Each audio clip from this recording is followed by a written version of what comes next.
कांग्रेस नेता शशि थरूर ने भारत मालदीव विवाद, उत्तर बनाम दक्षिण और राम मंदिर प्राण प्रतिष्ठा को लेकर चर्चा की। उन्होंने कहा कि मालदीव हमेशा से भारत विरोधी नहीं रहा है।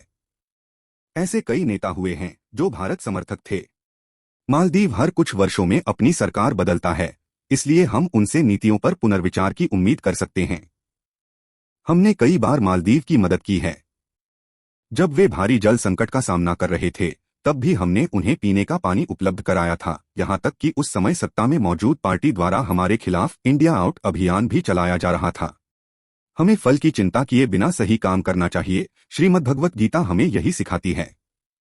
हमें एक छोटे पड़ोसी की संवेदनाओं को समझना और उनका सम्मान करना चाहिए। थरूर बोले कि ये बात सही है कि मालदीव में 100% मुसलमान हैं, लेकिन सच तो ये है कि पाकिस्तान का वहां कोई खास प्रभाव नहीं रहा है। लेकिन हमारा प्रभाव ऐतिहासिक रूप से बहुत अधिक रहा है।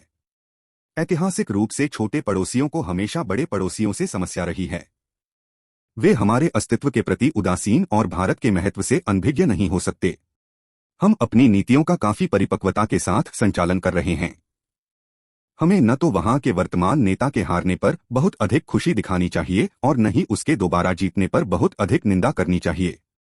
थरूर ने कहा कि लेकिन हमें मालदीव की वर्तमान सरकार की चीन से बढ़ती करीबियों पर पैनी नजर रखनी होगी।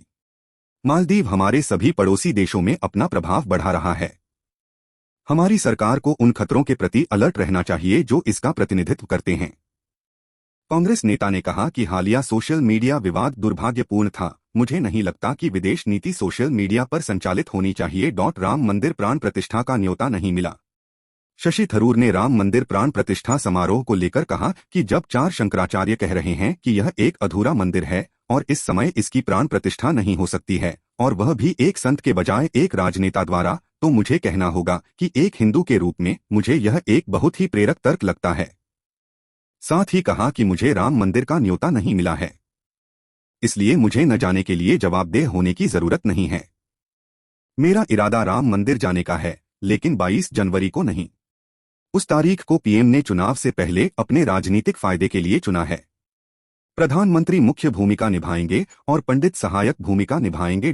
मुझे सरकार की हिंदी हिंदुस्तान राजनीति की चिंता।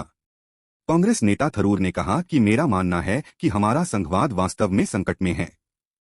हमारे प्रधानमंत्री सहकारी संघवाद की बात करते हैं, लेकिन ऐसा लगता है कि केवल राज्यों से ही सहयोग की उम्मीद की जाती है और केंद्र सरकार अपनी मनमर्जी से काम करती है। उन्होंने कहा कि दक्षिण उत्तर को सब्सिडी देता रहा है। यूपी द्वारा दिए गए प्रत्येक 1 रुपए के लिए केंद्र से 1.79 रुपए मिलते हैं। वहीं जब कर्नाटक 1 रुपया देता है तो उसे 0.47 रुपए वापस मिलते हैं। यही अंतर है। यूपी में पूरे दक्षिण की तुलना में अधिक सांसद हो सकते हैं। थरूर कर्नाटक अपने खर्चों का 72% हिस्सा राज्य के खुद के टैक्स से पूरा करता है। वहीं बिहार को सिर्फ 23% ही मिलता है। उनके खर्च का 77% हिस्सा केंद्र सरकार देती है। सरकार ने स्पष्ट कर दिया है कि वह 2026 में परिसीमन करेगी। अगर इरादा नए लोकसभा हॉल को भरने का है तो यूपी में पूरे दक्षिण की तुलना में अधिक सांसद हो सकते हैं। अगर हिंदी भाषी राज्यों के पास 2/3 बहुमत है तो उन्हें हिंदी को राष्ट्रभाषा बनाने के लिए संशोधन लाने से कौन रोकता है? दक्षिण के नेताओं में बेचैनी बढ़ी। कांग्रेस नेता ने कहा कि मुझे वर्तमान सरकार की हिंदी हिंदुस्तान राजनीति की चिंता है।